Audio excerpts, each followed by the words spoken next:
Love bombing is not affection. It's control disguised as connection. You expect me to believe all this? Psychologists have found that sudden emotional intensity floods the brain with dopamine and oxytocin, the same chemicals linked to addiction and attachment.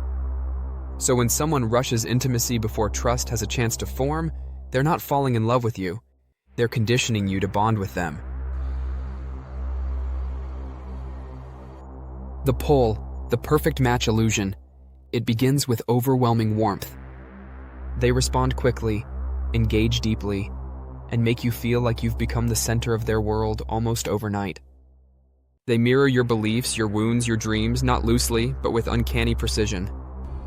You're serious? It doesn't feel manufactured, it feels fated. You're told, "I've never felt this way with anyone," or "I don't usually open up, but with you, it's different." It doesn't feel suspicious, it feels meaningful. But that intensity isn't love. It's acceleration, designed to bypass your critical thinking and activate your emotional attachment before you've had time to truly evaluate who they are. You serious? The chemical hook, why it works. Every affectionate message hits your brain with dopamine. Every deep conversation releases oxytocin, the bonding hormone. Your brain begins linking this person to pleasure, relief, and emotional safety, not because it's safe, but because it's stimulated. You're not falling in love with their character. You're falling in love with the emotional high they're manufacturing. And once your emotions start chasing that high, the real manipulation begins. The shift, the withdrawal trigger. Then, without warning, the intensity fades. Their responses slow down. Their energy changes. The warmth you were receiving daily disappears without any explanation.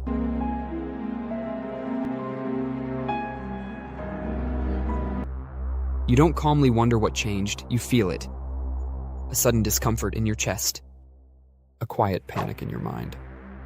You replay conversations in your head. You wonder if you said something wrong. You start trying to fix the connection, even though you didn't break anything. This isn't rejection. It's calculated withdrawal. In psychology, sudden emotional withdrawal after intense bonding triggers the same neural anxiety seen in addiction. What the hell? Your brain begins craving their attention, not because you love them, but because you're now dependent on them for relief. The control, reward, and punishment. Once they know you're chasing that feeling, control is established.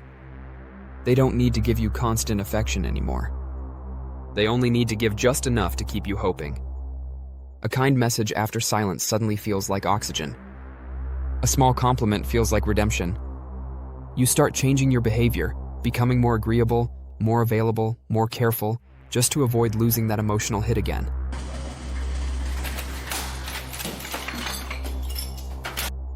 This isn't a relationship. This is conditioning. In behavioral science, it's called intermittent reinforcement, the most powerful psychological hook known to manipulate human behavior. When rewards are unpredictable, we chase them harder. The uncertainty keeps us invested, even when the pain outweighs the pleasure.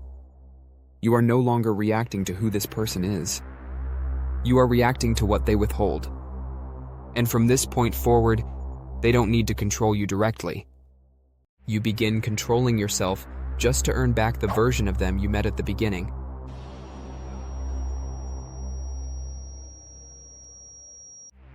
Love bombing was never about love. It was about leverage. Healthy connection builds through clarity and consistency. Manipulation builds through speed and intensity, because speed prevents awareness. But once you recognize love bombing as a strategy, not a soulmate moment, you take back the one thing that makes it work: your awareness.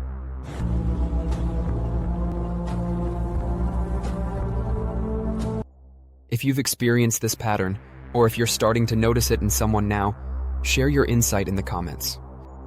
Your story could be the moment of clarity someone else desperately needs.